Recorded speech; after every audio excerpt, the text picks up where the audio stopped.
Douglas Bickford, it's 9:26:21 at 9:42 a.m. here in Klamath Falls, Oregon, which is my hometown. I am teaching self-esteem. It's called self-esteem, self-love, self-confidence, self-worth. It means how you feel about yourself from down inside. Okay. And the reason is because almost 11 months ago, 5 days short of 11 months ago, I got out of a toxic relationship. Terrible relationship. Met a woman on Craigslist, put my phone number out there, my face, and May of 2017, because I had no self-esteem, self-love, self-worth, self-confidence. We get ourselves in very bad situations if we don't have self-esteem. Okay? And there's billions of people on the planet. I said 90% of the people are running around without self-esteem, self-love. And what people do, and I did the same thing. It was my fourth marriage. Okay. Married her after 3 weeks after meeting her on Craigslist. I had no idea who she even was. Well, I very quickly found out what she was. Somebody just like me with no self-esteem. And you can't love and you can't be loved without self-esteem. And you can't be content without self-esteem. You know what content is? You don't know what's going on. You wake up in the middle of the night and you just don't feel right. There's something missing. You can't feel it. You can't figure it out. So what you do is you buy things. You use material possessions.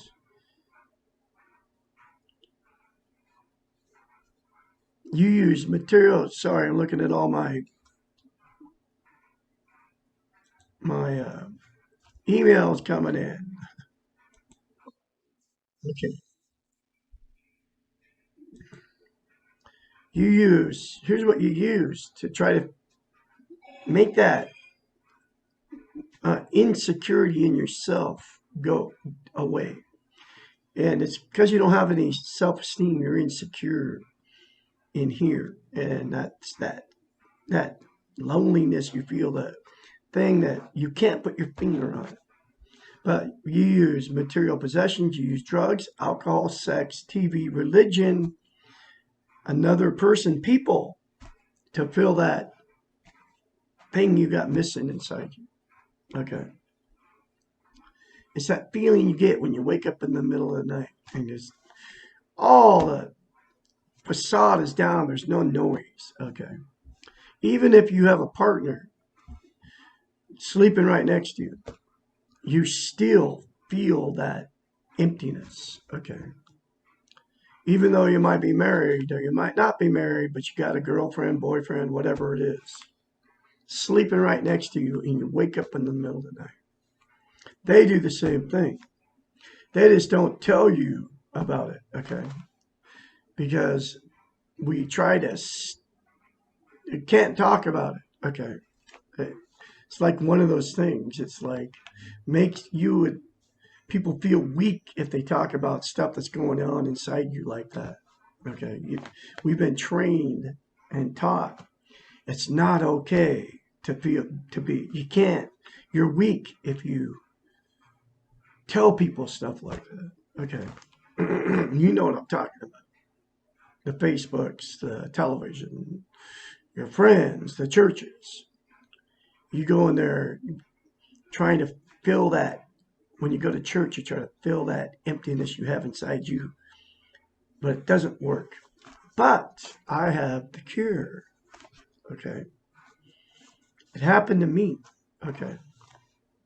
because I went through that. I was devastated when I left that woman on November 2nd, 2020. I was about ready to commit suicide. It was so bad because I lost everything I owned. I thought I married the love of my life. I mean, it was like just seemed so right, and it was all wrong because immediately we started fighting within, drinking and fighting within like, a month of being together. Okay. And I could feel there was something wrong in the whole 3.5 years while I was in it. Kept trying to leave. I had nowhere to go. Then finally I did. I left because she was going to kill a third cat. She had already killed two.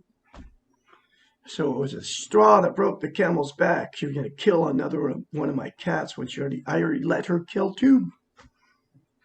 So it woke me up on the 2nd of November, 2020. And that was because my cat scratched her mother in the face. She didn't hit her eye or nothing, but it would all been fine, except for the mother lied about how it happened. She said my cat jumped up off the floor for no reason and attacked her. It was a bold-faced lie.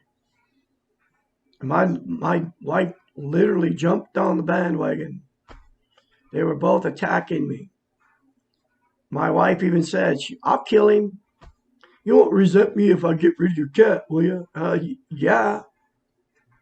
And then she even said to me, you're going to leave me over a cat? And I said, yeah, I am.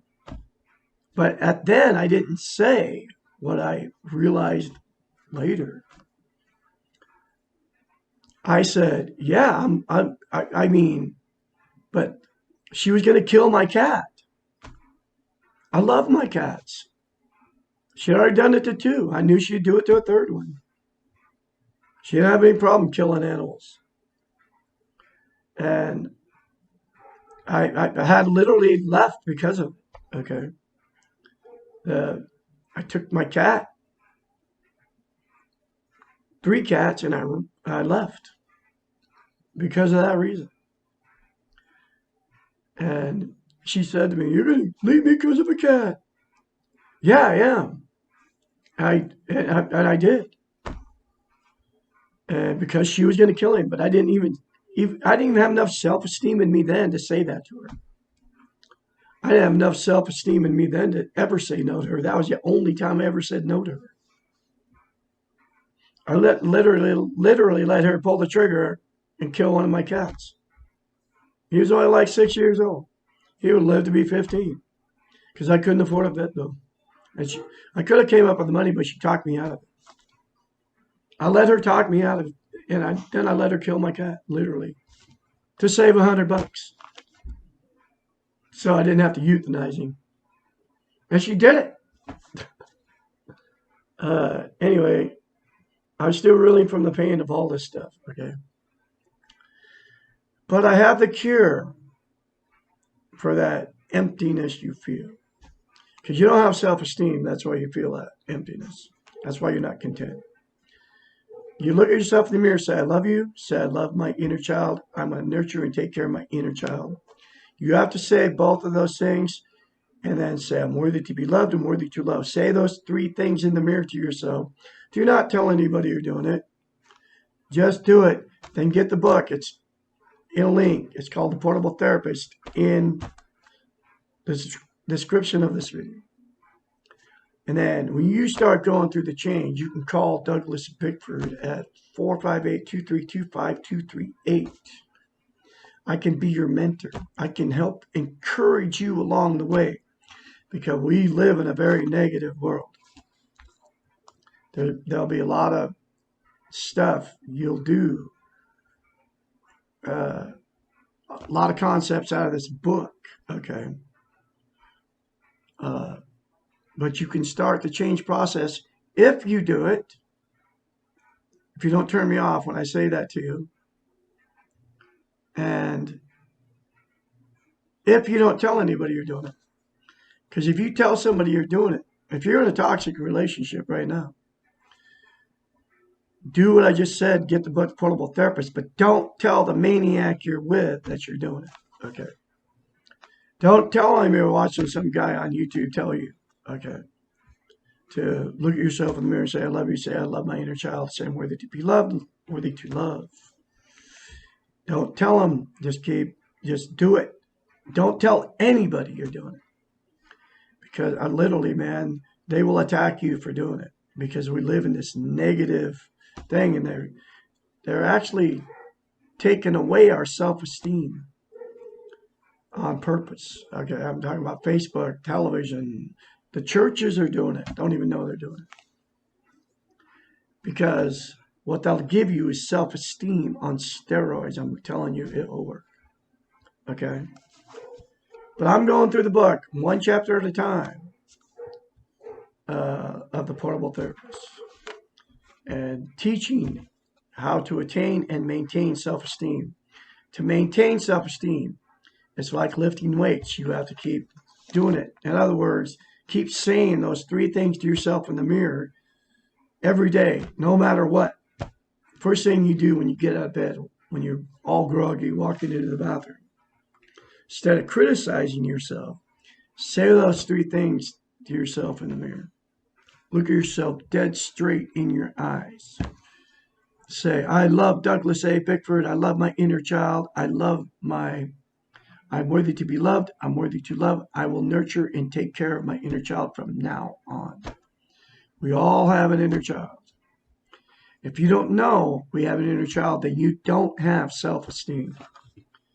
Because until you nurture and take care of this little 2-year-old monster living inside you, which is all it is saying, I love you to your inner child.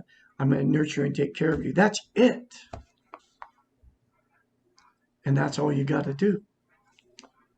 Because if you don't know you have one and you haven't done that, you cannot have self-esteem.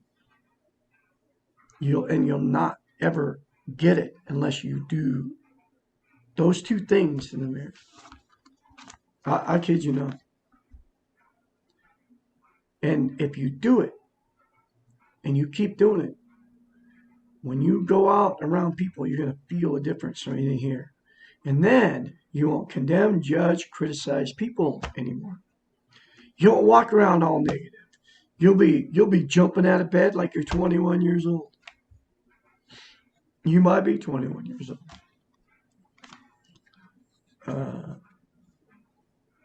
That happened to me. First time I felt it was walking in a grocery store. It was a grocery outlet in Lapine, Oregon. I'll never forget it. I was like I would strike up conversations with people I would never even said to, nothing to. I would have just like, get in, get out. Don't talk to anybody. I had this different feeling. It's almost like, I don't know. I would just like strike up conversations. Old people, fat people, it doesn't matter what you look like. Didn't matter how young you are. I would talk to you. And I still do to this day. It's called a natural high. And I believe it comes from God. Okay, because I believe God lives inside of us.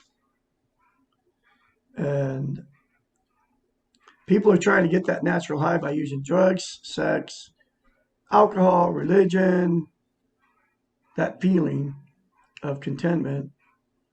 Television's a big one. I mean, Facebook, YouTube, all the social media. People are trying to get that inner contentment, okay? And you can't get it without attaining self-esteem. Anyway, do those things, okay? Really, and get the book, Portable Therapist, in the link. Very cheap. By a doctor of psychology, and that's what she is. She has a doctorate in psychology, so she's a psychiatrist. Now, the next chapter is, why can't I stand up for myself?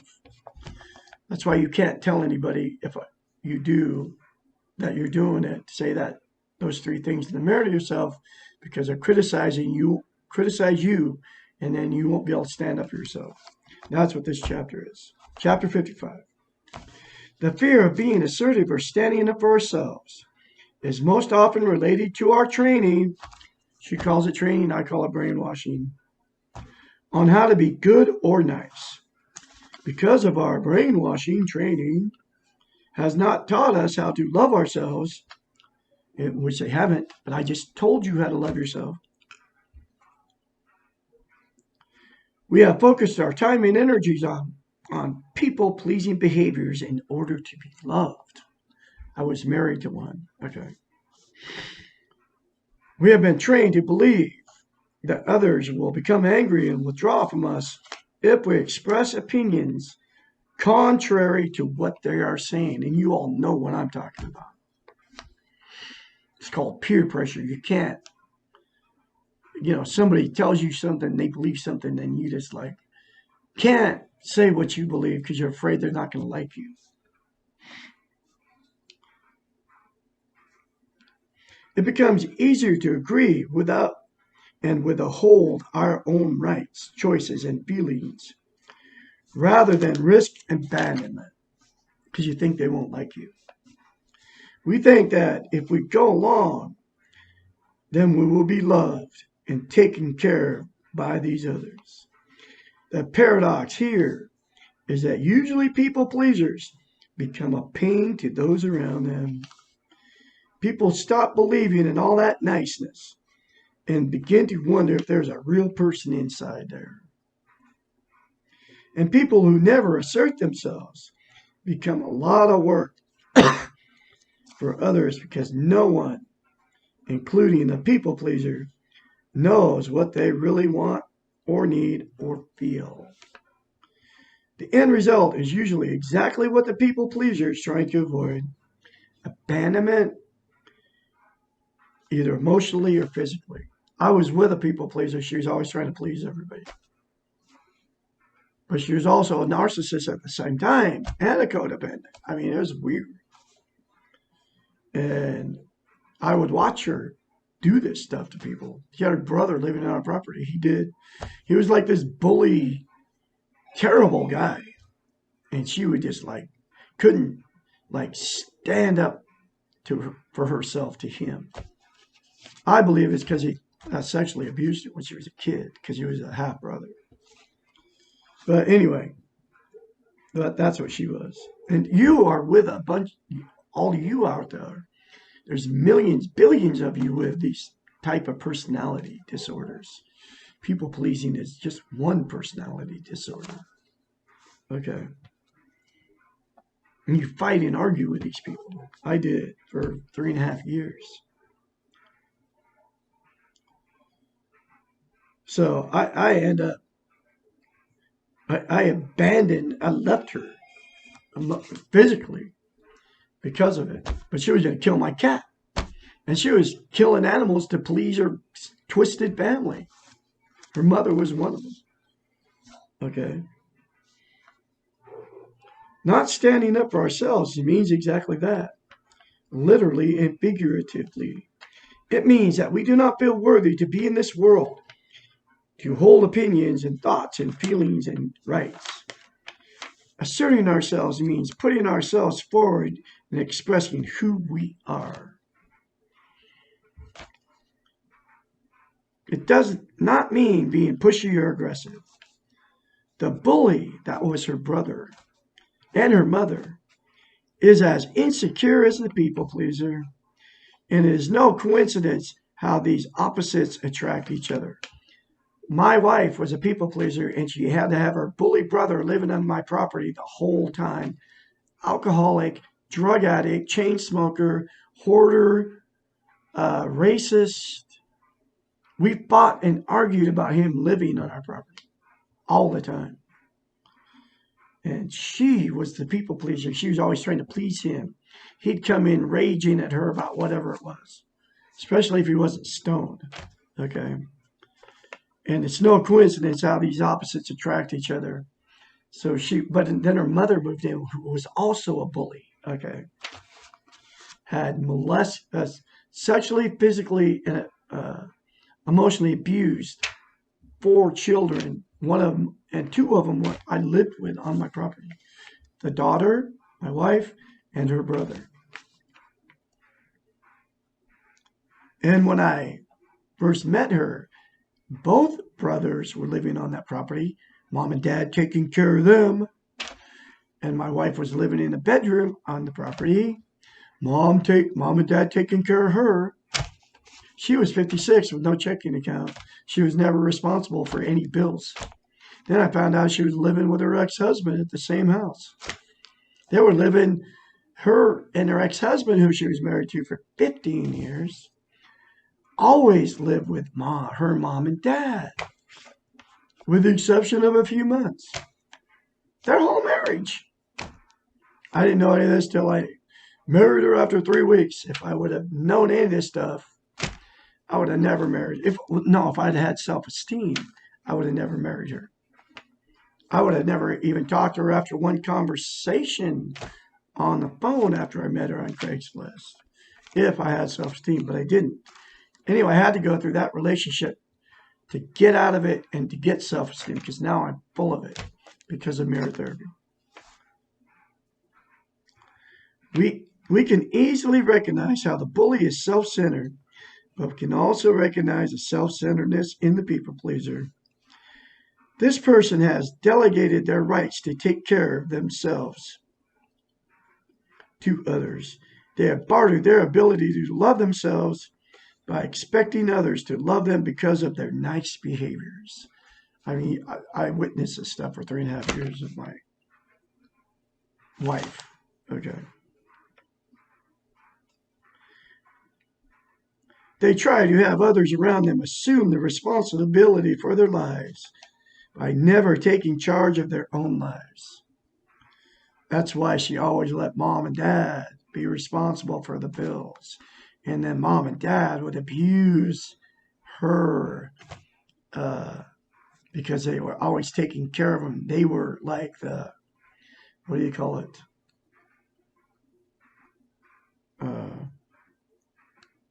They were the enablers. Okay. They enabled their daughter and their 2 sons, 50 and 60 years old, all of them 50 and 60, to live with them and enabled them to stay in their twisted. I mean, none of them ever gave the mom and dad money. Okay. Mom and dad footing the bill for everything. My wife had big animals. A horse and a donkey, goats, chickens and ducks that need a lot of food and a lot of vet bills and all that kind of stuff. My wife was working part-time freaking McDonald's, living with mom and dad in a room with no checking account, and was never even responsible for paying any of the bills. Her mom and dad were, right? So she would cook for them and never clean, because the whole house was a pigsty when I went there. She would cook for them and, get her, trying to make them love her because of her cooking and, trying to impress them by being the great farmer and all that stuff, right? Her dad even said it to me, how he was complaining about how much money he spent on her. Okay. And the ex-husband and all that. And then I told her about that. She's like, my dad's lying, all that stuff. But he's dead now, so he died in 18, so who knows what happened to that guy. We can easily recognize, okay.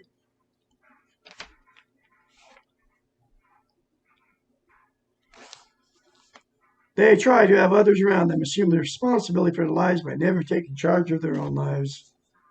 They are self-centered because they are using their people-pleasing behaviors to fulfill their own needs. Wow. And this, I didn't know any of this until I got this book and started reading it. But the whole time I was in that relationship, 3.5 years, I could feel there was something wrong. I didn't know what it was.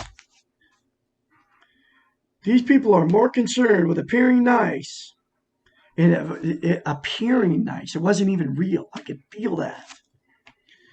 than they are with dealing with the reality of life. They begin by being lovingly manipulative, and that's exactly what my wife did to me. Doing something in order to get something back, and end by being resentful and feeling abused. That's what she did to me. She drugged me in, and it was fake. I could feel it. I could sense it. It wasn't even real. She didn't really. She was just. She was using me for my money. Okay. Because I had money, and that's exactly what she used me for 3.5 years. And then she was resentful at me because uh, she would get mad at me for stuff, and she would say stuff to me, weirdest stuff. I just like, niceness is not the same as goodness. Being passive, going along when you don't want to, agreeing when you secretly disagree, have a high price. And she's holding all these secrets that all these people, her whole family, she resented her whole family. She started telling me this stuff the very first time I talked to her on the telephone. These people pleasing behaviors do not work. They stop us from being real and doing the best we can. They stop others from trusting us and from relating with us in an honest way. Not being assertive leads to resentment within ourselves for not having our own needs met, and resentment others for having to take care of us. It is not real to always be nice. It creates a complicated and eventually destructive circle of negative behaviors. And that's exactly what she was. And I was the never say no guy. Okay. Stop being so nice. Say what you really think and feel. The world will not fall apart when you really express yourself. Because she always put out the charm to everybody, being the nicest person. Her mother was the same way. Okay. The nicest person. Try to impress people by being manipulative, nice. Okay.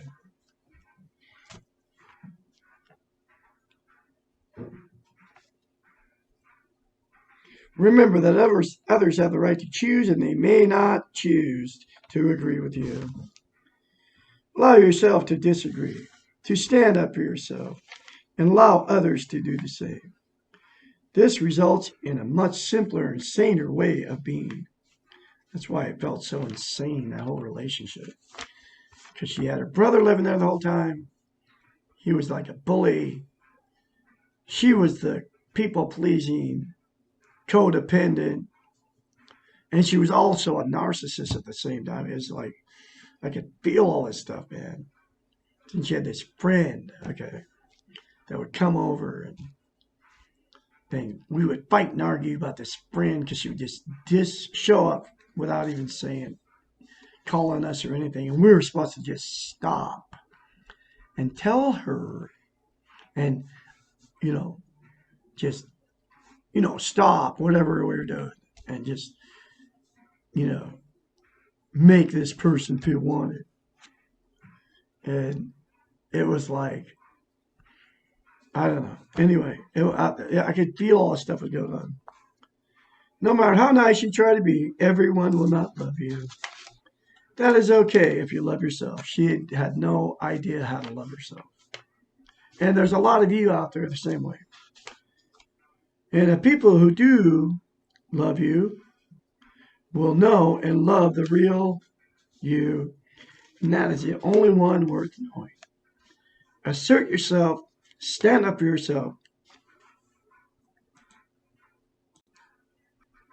You are here and you are real.